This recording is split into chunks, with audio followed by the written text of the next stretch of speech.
Título: Conferência 12: Algumas análises de amostras de sonhos. Senhoras e senhores, não devem ficar desapontados se, mais uma vez, apresento-lhes fragmentos de interpretação de sonhos, em vez de convidá-los a tomar parte na interpretação de um lindo e grande sonho. Os senhores argumentarão que, após tantos preparativos, têm esse direito e expressarão sua convicção de que, depois de tantos milhares de sonhos terem sido exitosamente interpretados já há muito tempo, deveria ter sido possível haver juntado uma coleção de excelentes amostras de sonhos sobre as quais todas as nossas assertivas referentes à elaboração onírica e aos pensamentos oníricos pudessem ser demonstradas. Certo, as dificuldades que se opõem à realização do desejo dos senhores, todavia, são muitas. Em primeiro lugar, devo admitir que ninguém efetua interpretação de sonhos como sua atividade principal. Como ocorre, então, que as pessoas o interpretam? Ocasionalmente, sem nenhum objetivo em vista, alguém pode se interessar por sonhos de um conhecido seu, ou alguém pode esquadrinhar seus próprios sonhos durante algum tempo, a fim de preparar-se para o trabalho psicanalítico. Mas, na maior parte das vezes, aquilo com que se tem de lidar são sonhos de pacientes neuróticos que estão em tratamento psicanalítico. Esses sonhos constituem excelente material e de modo algum são inferiores aos de pessoas sadias. A técnica do tratamento, porém, requer que subordinemos a interpretação de sonhos aos objetivos terapêuticos, e temos de permitir que bom número de sonhos tenham sido examinados até havermos extraído dos mesmos alguma coisa de utilidade para o tratamento. Alguns sonhos que ocorrem durante o tratamento escapam inteiramente a uma análise completa, de vez que se originam de um grande acervo de material que ainda nos é desconhecido. É impossível entendê-los antes de o tratamento chegar ao término. Se eu fosse relatar sonhos deste tipo, seria obrigado a desvendar também todos os segredos de uma neurose, e isto não nos servirá, pois foi precisamente a fim de preparar-nos para o estudo das neuroses que enfrentamos o problema dos sonhos. Os senhores, entretanto, gostariam de dispensar essa parte e prefeririam que lhes fosse dada uma explanação dos sonhos de pessoas sadias ou de sonhos dos senhores mesmos. Isso, contudo, não pode ser feito por causa de seu conteúdo. É impossível submeter, seja a si mesmo, seja qualquer outra pessoa, de cuja confiança se desfruta, a uma exposição impiedosa que adviria da análise detalhada de seus sonhos, os quais Como os senhores já sabem, referem-se à parte mais íntima da personalidade, mas existe ainda outra dificuldade que se opõe, afora a de fornecer material. Os senhores sabem que os sonhos apresentam uma aparência estranha para o próprio sonhador e ainda mais estranha para quem quer que não conheça pessoalmente. Nossa bibliografia não é pobre de boas e detalhadas análises de sonhos. Eu mesmo publiquei algumas dentro do quadro referencial dos casos clínicos. Talvez o melhor exemplo de interpretação de um sonho seja o que foi relatado por Otto Rank, 1910, consistindo em 2 sonhos interrelacionados, tidos por uma jovem que ocupam cerca de 2 páginas impressas, mas sua análise vai a 76 páginas.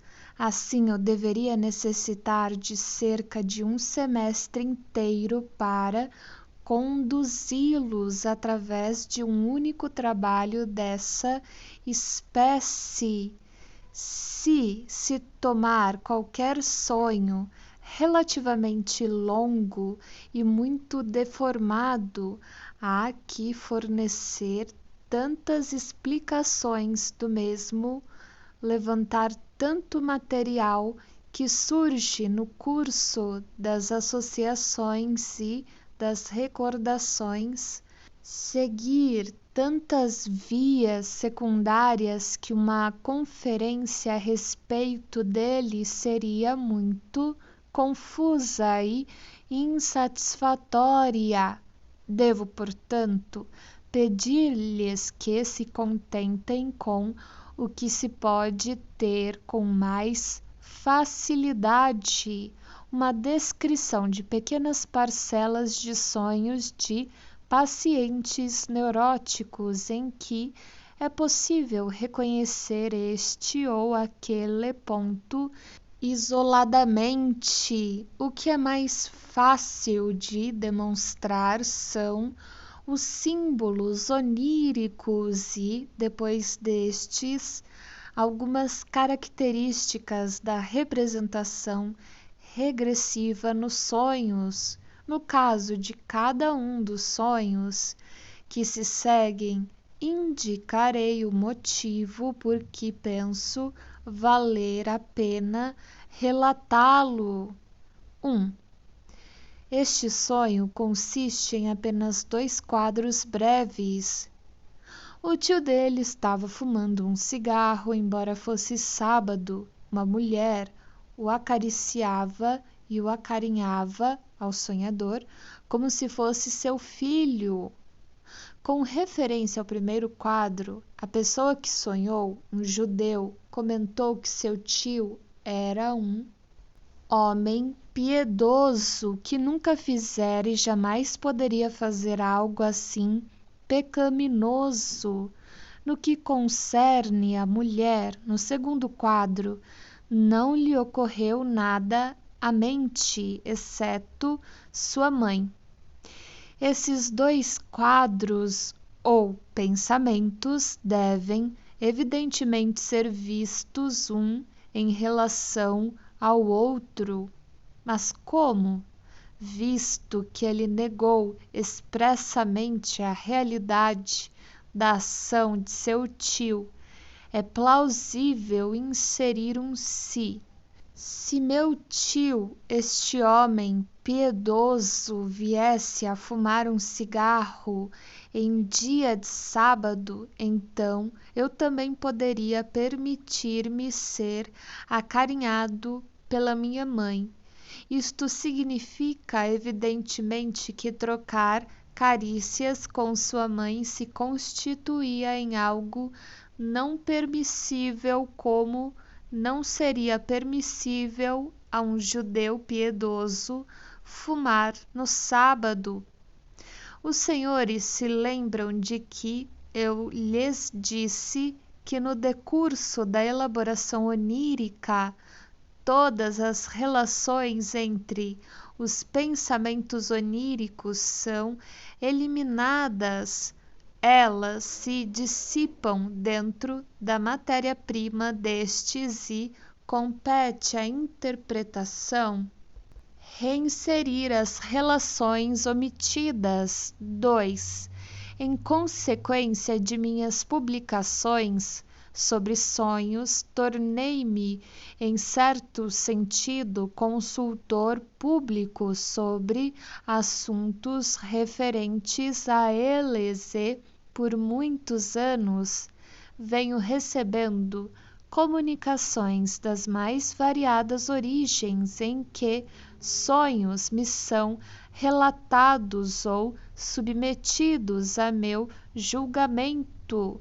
Naturalmente, sou grato a todo aquele que acrescenta ao sonho material suficiente para possibilitar uma interpretação, ou que dá ele próprio uma interpretação.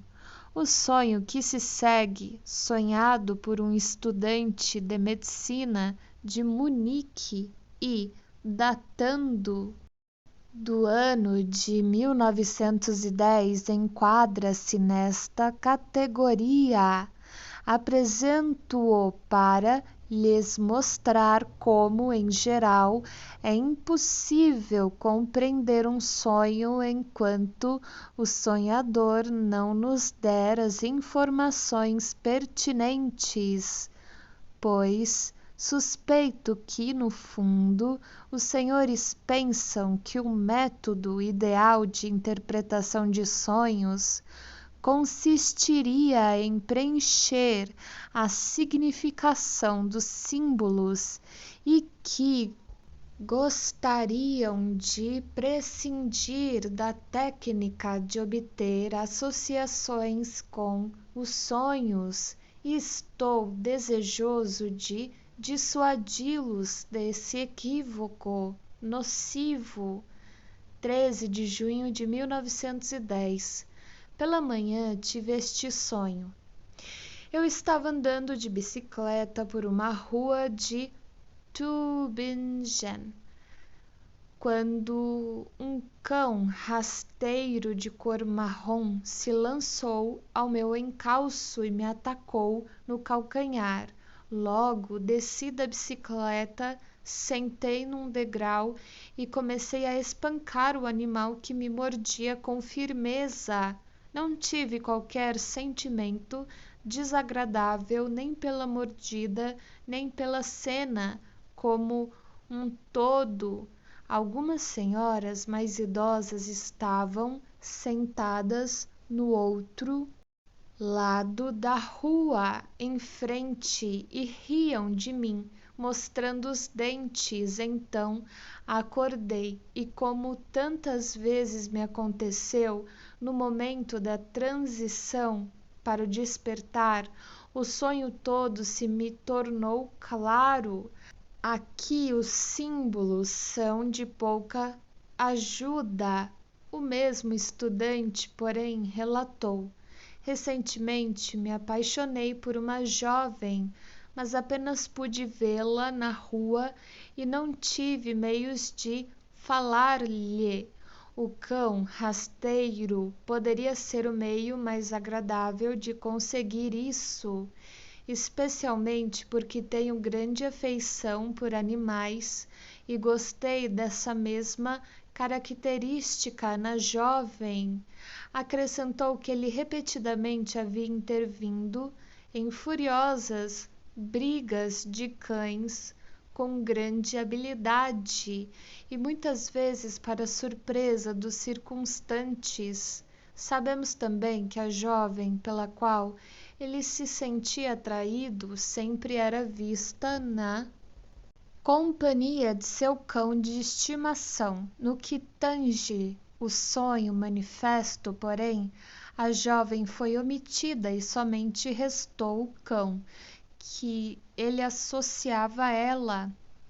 As senhoras de idade que se riam dele talvez possam estar em lugar da jovem. Seus outros comentários não esclareceram adequadamente este ponto. O fato de, no sonho, ele estar andando de bicicleta é uma repetição direta da situação recordada. Ele nunca encontrou a jovem com cão, a não ser quando ele estava andando de bicicleta. 3. Quando se perde alguém que é de nossa relação e nos é caro, surgem sonhos de um tipo especial, durante algum tempo após, nos quais o conhecimento da morte chega às mais estranhas conciliações com a necessidade de trazer novamente à vida a pessoa morta. Em alguns desses sonhos, a pessoa que morreu está morta e, ao mesmo tempo, permanece viva porque não sabe que está morta. Somente se soubesse, morreria completamente. Em outros, a pessoa está meio morta e meio viva. E cada um desses estados vem indicando por uma forma particular.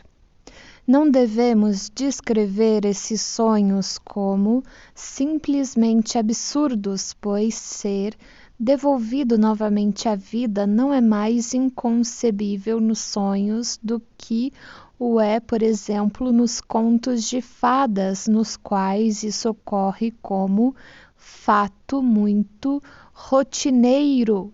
Sempre que pude avaliar tais sonhos, constatei que eles são passíveis de uma solução racional. Contudo, o piedoso desejo de fazer retornar à vida a pessoa morta conseguiu operar pelos mais estranhos meios. Apresentar-lhe-eis agora um sonho desse tipo que parece tão esquisito e tão absurdo, e, no entanto, sua análise lhes mostrará muitas coisas para as quais nossas explicações teóricas os terão preparado. É o sonho de um homem que havia perdido seu pai vários anos antes. Seu pai estava morto, mas havia sido exumado e parecia estar mal.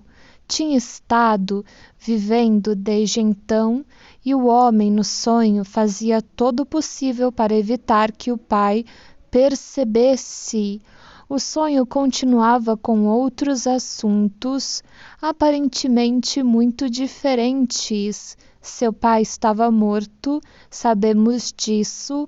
O ter sido exumado não corresponde à realidade, e não havia nada de realidade em tudo o que se seguia. O sonhador, porém, relatou que, após ter voltado dos funerais do pai, um de seus dentes começou a doer.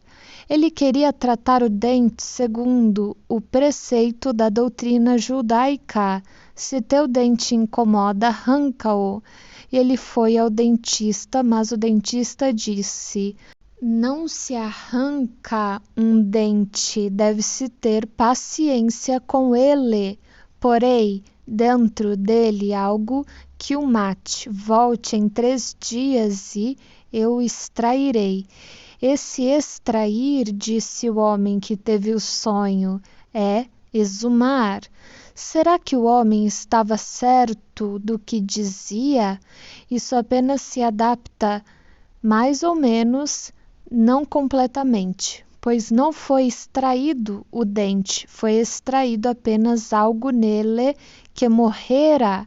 No entanto, imprecisões desse tipo podem, com prova, em outras experiências, ser atribuídas à elaboração onírica. Sendo assim, o homem que teve este sonho condensara seu pai morto e o dente que havia sido morto, porém conservado.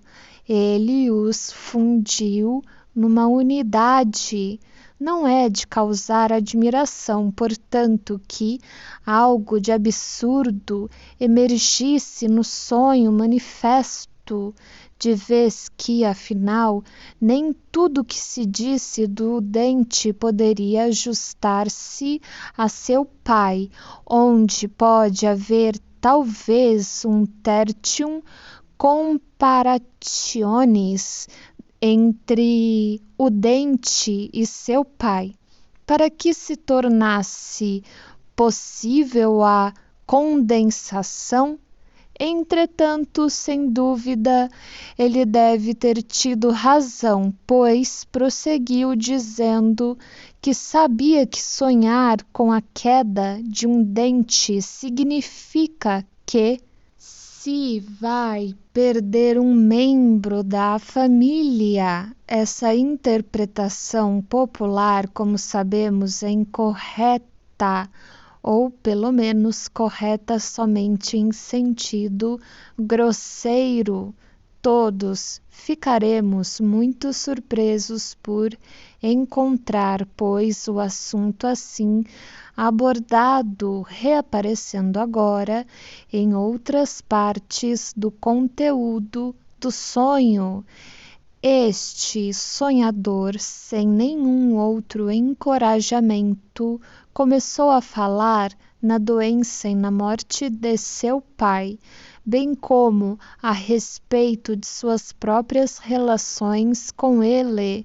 Seu pai esteve doente durante longo tempo e os cuidados e o tratamento tinham-lhe custado ao filho grande soma de dinheiro. Não obstante, nunca era demais, ele jamais se impacientou, jamais desejou que, afinal, tudo pudesse logo chegar ao fim. Orgulhava-se de sua verdadeira dedicação filial judaica para com o pai, de sua estrita obediência à lei judaica. E aqui nos surpreendemos com uma contradição existente nos pensamentos pertinentes ao sonho. Ele havia identificado o dente com seu pai, devia proceder com o dente segundo a lei judaica, que lhe ordenava arrancá-lo se lhe causasse dor ou incômodo. Desejava também proceder do mesmo modo com seu pai, segundo os preceitos da lei. Neste caso, porém, ela lhe ordenava não poupar gastos nem atribulações, assumir todo o encargo sobre si mesmo e não permitir que alguma intenção hostil emergisse contra o objeto que estava lhe causando sofrimento. Será que as duas atitudes não teriam sido conciliadas muito mais convincentemente se ele tivesse realmente desenvolvido sentimentos para com seu pai doente semelhantes àqueles com relação a seu dente doente? Isto é, se tivesse desejado que a morte se antecipasse e pusesse fim à sua existência desnecessária, dolorosa e custosa, não duvido de que era esta realmente sua atitude para com seu pai durante a fatigante doença, e que suas altivas afirmações de amor filial se destinavam a desviá-lo dessas lembranças. Sob essas condições, o desejo de morte contra um pai está pronto a entrar em atividade e esconder-se sob o disfarce dessas reflexões caridosas, tais como seria um feliz alívio para ele, mas, por favor, observem que nisso ultrapassamos uma barreira existente nos próprios pensamentos oníricos latentes.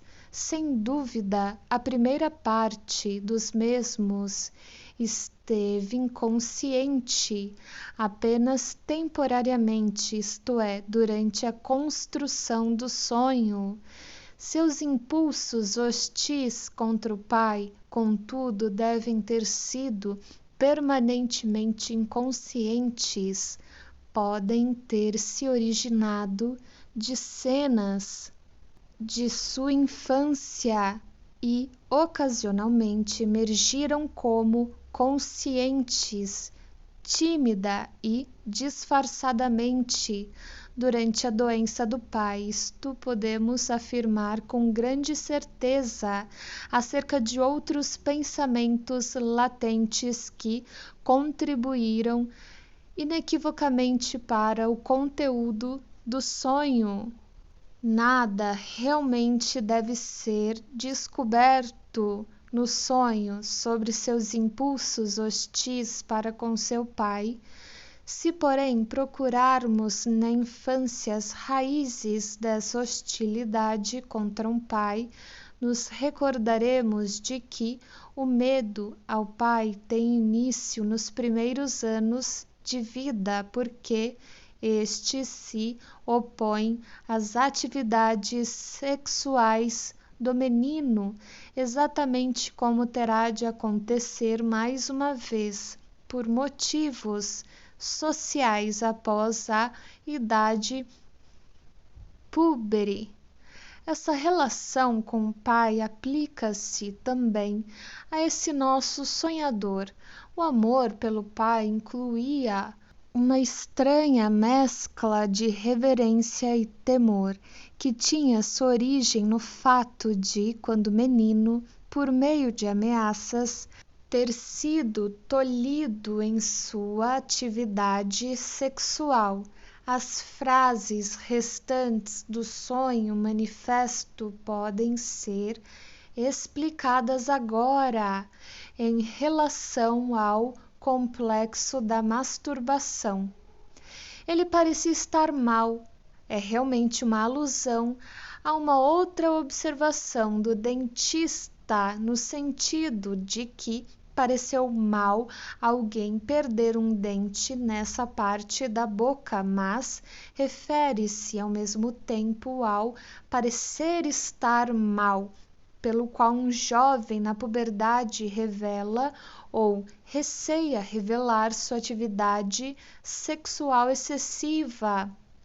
Não foi sem alívio para os seus próprios sentimentos que, no conteúdo manifesto, este que sonhou deslocou o parecer estar mal de si mesmo para o seu pai, um dos tipos de inversão feitos pela elaboração onírica que os senhores já conhecem.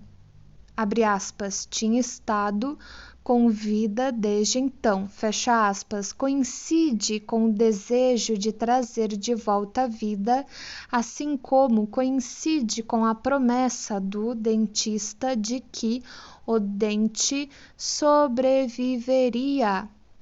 A frase, abre aspas, o sonhador fazia todo o possível para evitar que ele, o pai, percebesse.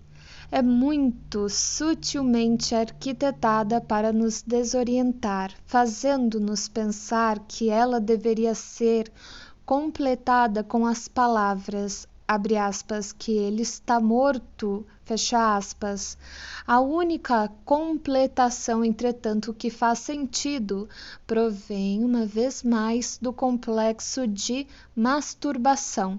Em relação a isso, é evidente que o jovem fez tudo quanto pôde para ocultar de seu pai sua vida sexual.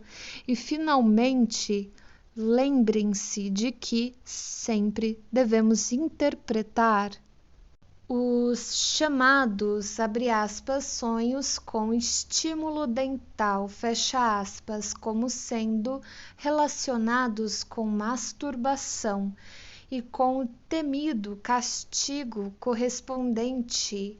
Agora podem ver como esse sonho incompreensível se efetuou, fez-se produzindo uma condensação estranha e desorientadora, desprezando todos os pensamentos que estavam no centro do processo de pensamentos latentes e criando substitutos ambíguos para os mais profundos e cronologicamente mais remotos desses pensamentos.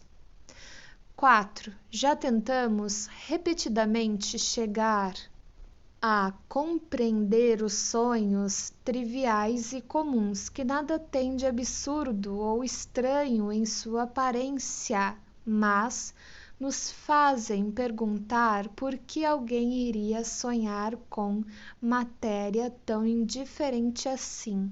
Por isso, lhes ofereço outro exemplo deste tipo. 3 sonhos em interconexão, tidos por uma jovem senhora em uma só noite. A. Ela estava caminhando pelo salão de sua casa e bateu com a cabeça num lustre que pendia a baixa altura e começou a sangrar. Nenhuma reminiscência, nada que lhe houvesse realmente acontecido. As informações que deu em resposta ao sonho conduziram a direções bem diferentes. Abre aspas.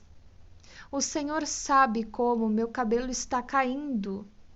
Minha filha disse-me ontem, minha mãe, use isso.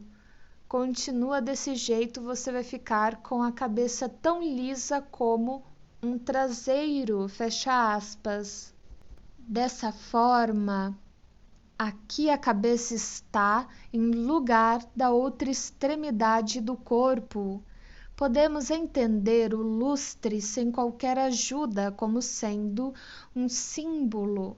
Todos os objetos capazes de serem encompridados são símbolos do órgão masculino. Tratava-se, portanto, da questão do sangramento na extremidade inferior do corpo, decorrência de contato com o pênis. Isto ainda poderia ser ambíguo. Suas posteriores associações mostraram que estava em questão algo referente à crença de que o sangramento menstrual se origina da relação com o homem, um fragmento de teoria sexual que conta com muitas crentes fiéis entre jovens imaturas. B. Ela via no parreiral um buraco fundo que ela sabia ter sido causado pelo arrancamento de uma árvore. Acrescentou um comentário de que a árvore estava faltando. Ela quis dizer que não tinha visto a árvore no sonho, mas as mesmas palavras serviram para exprimir um outro pensamento que tornou a interpretação de símbolos muito certa.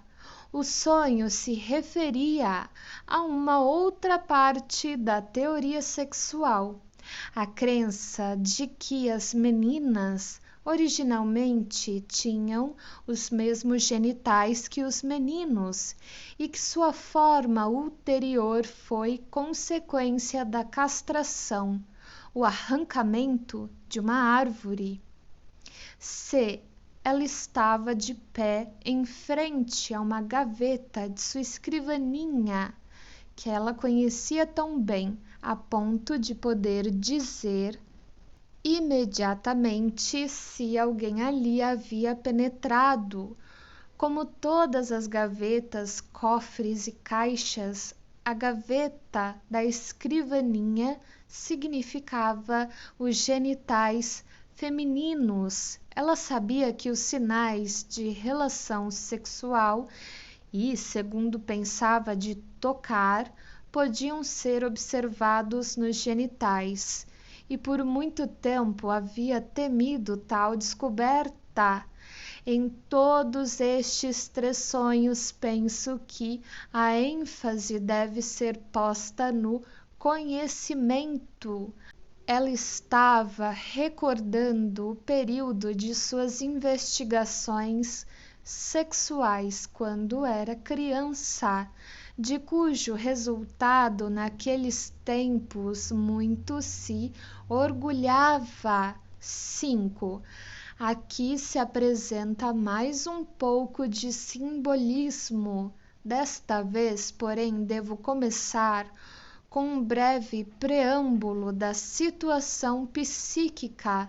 Um cavalheiro que havia passado a noite mantendo relações sexuais com uma mulher descreveu-a como uma dessas personagens maternas em que o desejo por um filho irrompe irresistivelmente na relação com um homem.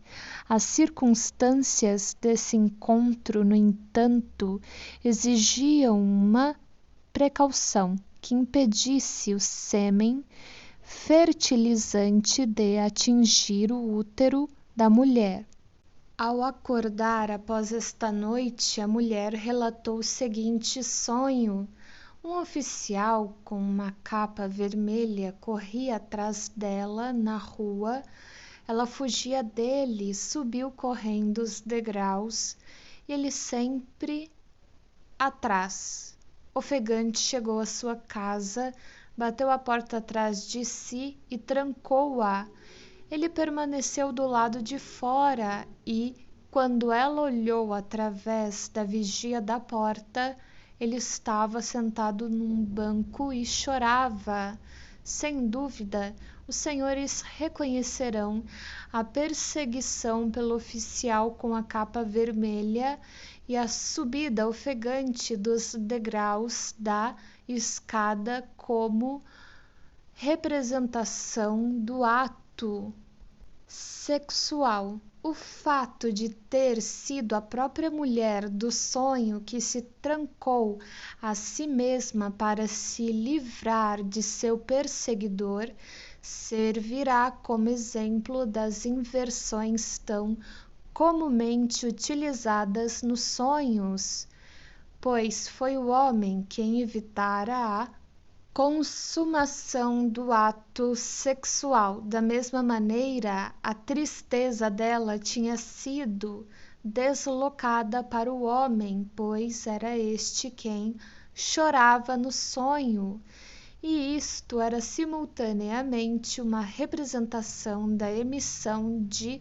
sêmen.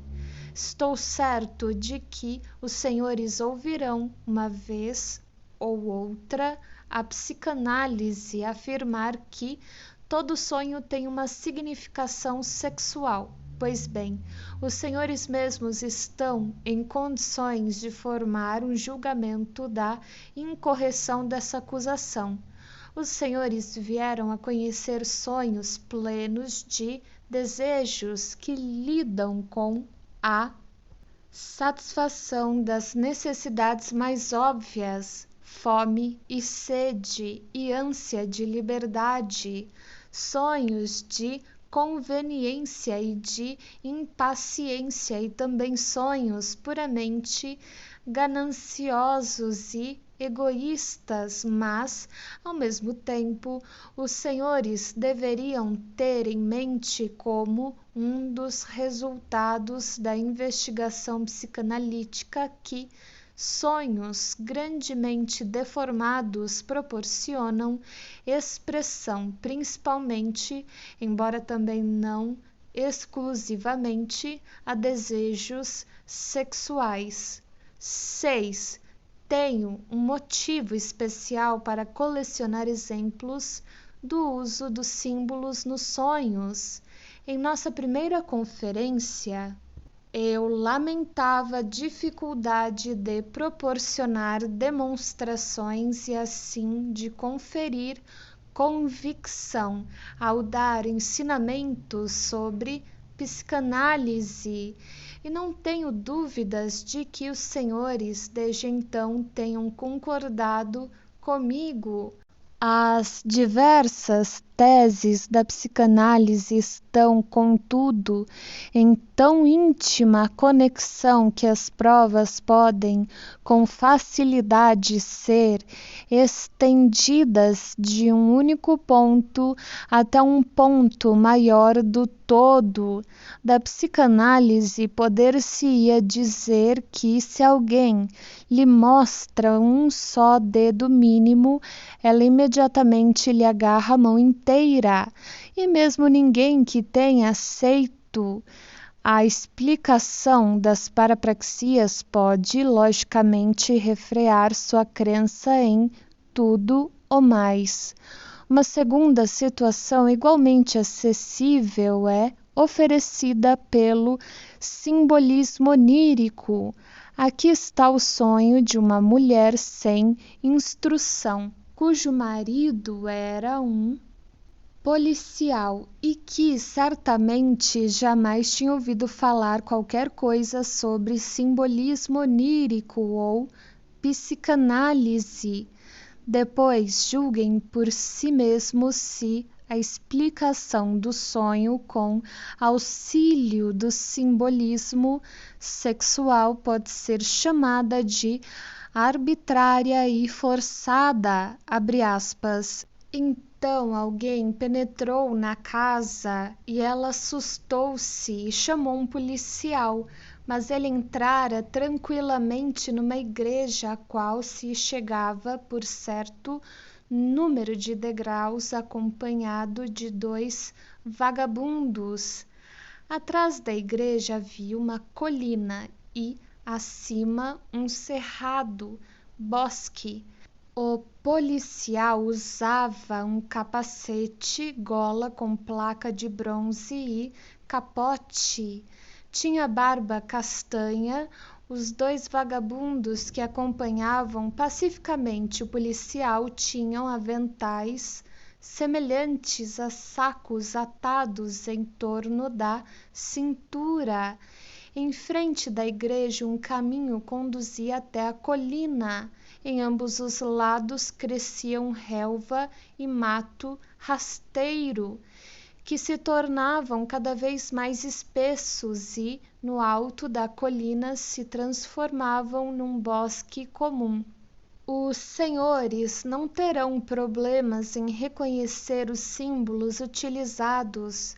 Os genitais masculinos são representados por uma tríade de personagens e os genitais femininos por um cenário com uma capela, um monte e uma floresta. Mais uma vez, os senhores encontram degraus como símbolo do ato sexual. O que no sonho é chamado de monte é também chamado de monte na anatomia. O Mons Veneris, o monte de Vênus. E aqui está mais um sonho que deve ser solucionado pela inserção de símbolos. É notável e convincente pelo fato de a própria pessoa que o sonhou haver traduzido todos os símbolos, embora não tivesse qualquer espécie de conhecimento teórico prévio da interpretação de sonhos.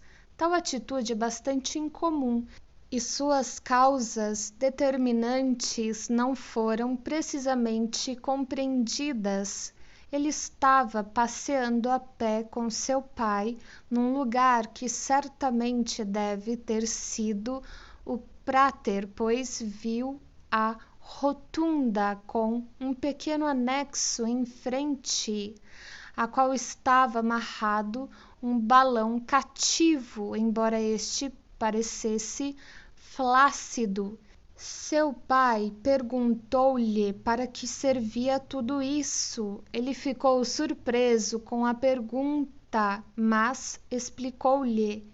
Então entraram num pátio em que havia uma grande folha de Flandres estendida. Seu pai quis arrancar um pedaço grande da mesma, porém primeiro olhou em volta para ver se havia alguém observando. Ele lhe disse que ele apenas precisava falar ao capataz e poderia levar uma parte da folha sem qualquer problema. Uma escada descia desse pátio para um poço de mina, cujas paredes estavam almofadadas com um material macio bem semelhante a uma poltrona de couro. No fim do poço de mina havia uma comprida plataforma e depois mais outro poço de mina começava. O próprio sonhador interpretou-o. A rotunda eram meus genitais e o balão cativo em frente da mesma era meu pênis, de cuja flacidez tenho motivos para me queixar. Entrando em maiores detalhes, portanto, podemos traduzir a rotunda como traseiro, habitualmente considerado pelas crianças como fazendo parte dos genitais, e o pequeno anexo em frente da mesma como o escroto. Seu pai perguntou-lhe no sonho para que servia tudo isso, ou seja, qual a finalidade e função dos genitais. Pareceu plausível inverter a situação e transformar a pessoa que sonhou na pessoa que pergunta, visto como ele nunca havia feito perguntas a seu pai neste sentido. Temos de considerar o pensamento onírico como um desejo ou torná-lo como oração condicional, tal como: se eu tivesse perguntado a meu pai sobre explicações sexuais reticências, logo mais encontraremos a contribuição deste pensamento em outra parte do sonho. O pátio onde estava estendida a folha de Flanders não deve ser tomado simbolicamente à primeira vista. Derivava dos locais de negócios do pai desse sonhador. Por motivos de discrição, substituí folha de Flandres por outro material com que seu pai realmente lidava, mas não fiz nenhuma outra alteração no sonho. Ele havia entrado no negócio de seu pai e tinha feito sérias objeções às práticas um tanto duvidosas, das quais dependiam, em parte, os lucros da firma. Consequentemente, o pensamento onírico que acabei de interpretar pode ser retomado desta maneira. Se eu lhe tivesse perguntado, ele me teria logrado da mesma forma como logra seus fregueses, com relação ao arrancar, que serviu para representar a desonestidade de seu pai no negócio. O sonhador deu uma segunda explicação, ou seja, que representava masturbação. Não somente há muito tempo estávamos familiarizados com essa interpretação, como também havia algo para confirmá-la no fato de que a natureza secreta da masturbação estava representada pelo seu inverso, podia ser efetuada em público, tal como era de se esperar.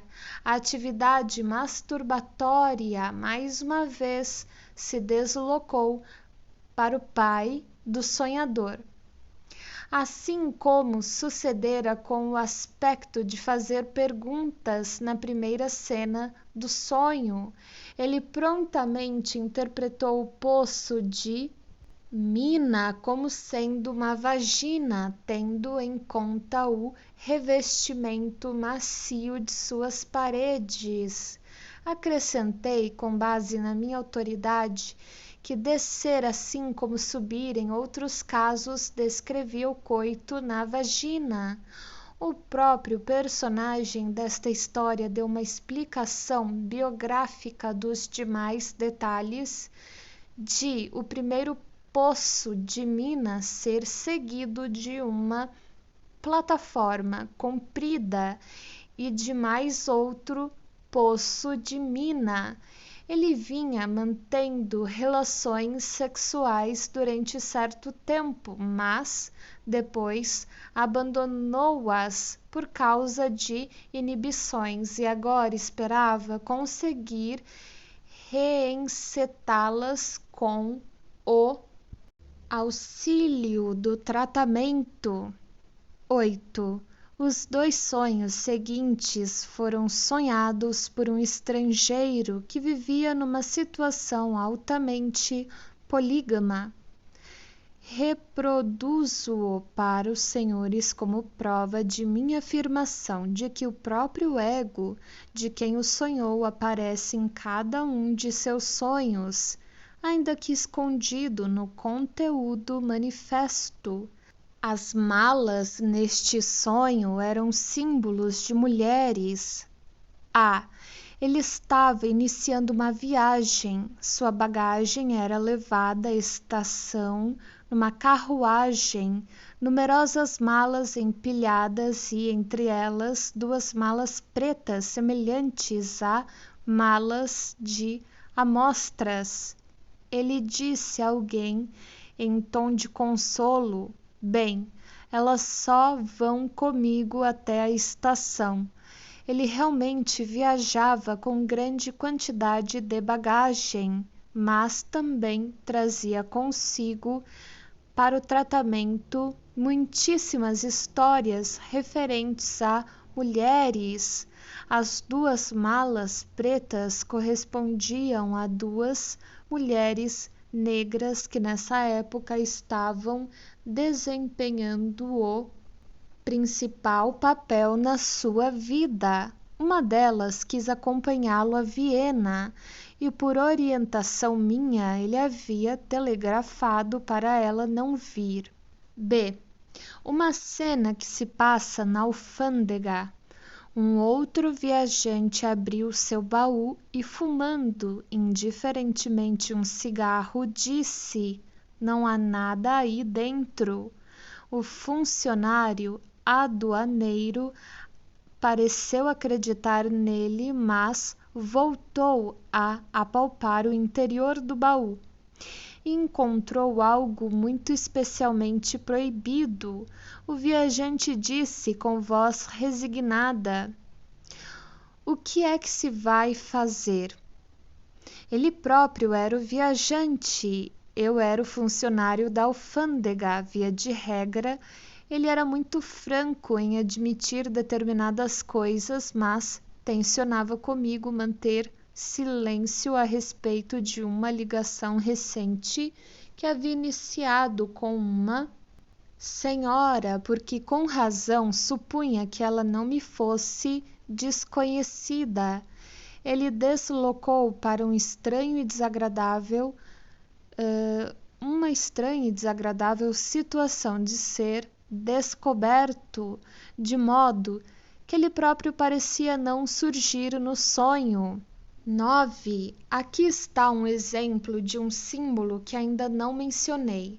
Ele encontrou sua irmã em companhia de 2 amigas que eram também elas irmãs. Cumprimentou com um aperto de mão a ambas, mas não a sua irmã. nenhuma conexão com alguma ocorrência real. Seus pensamentos, porém, o levaram de volta, isto sim, a um período no qual suas observações fizeram-no refletir quão tardiamente se desenvolviam os seios das meninas. Assim, as duas irmãs eram seios e ele teria desejado agarrá-los com sua mão, desde que não se tratasse de sua irmã. 10. E agora, um exemplo de simbolismo da morte num sonho. Ele estava caminhando com duas pessoas cujos nomes sabia, mas se esquecera ao acordar, por uma ponte de ferro muito alta e íngreme. De repente, elas desapareceram e ele viu um homem parecido com um fantasma, envolto numa capa e numa roupagem de linho.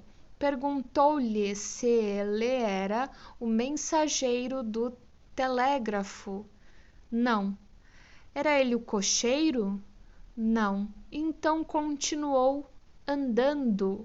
Enquanto ainda estava sonhando, sentia uma aguda ansiedade e, após haver acordado, continuou o sonho com uma fantasia de que a ponte de ferro se rompia de repente e ele caía no espaço.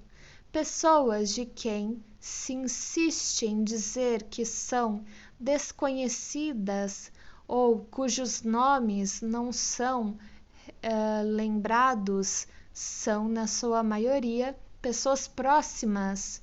Este sonhador tinha um irmão e uma irmã.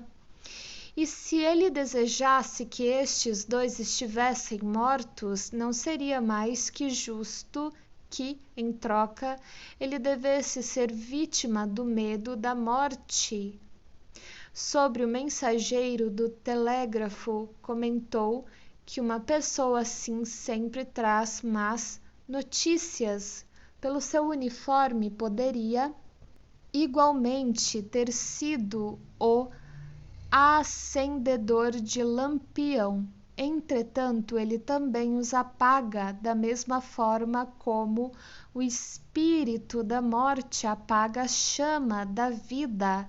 O cocheiro fê-lo pensar no poema de Urland sobre a viagem do rei Carlos e fê-lo recordar-se de uma perigosa viagem por mar com dois companheiros, durante a qual ele tinha feito a parte do rei no poema.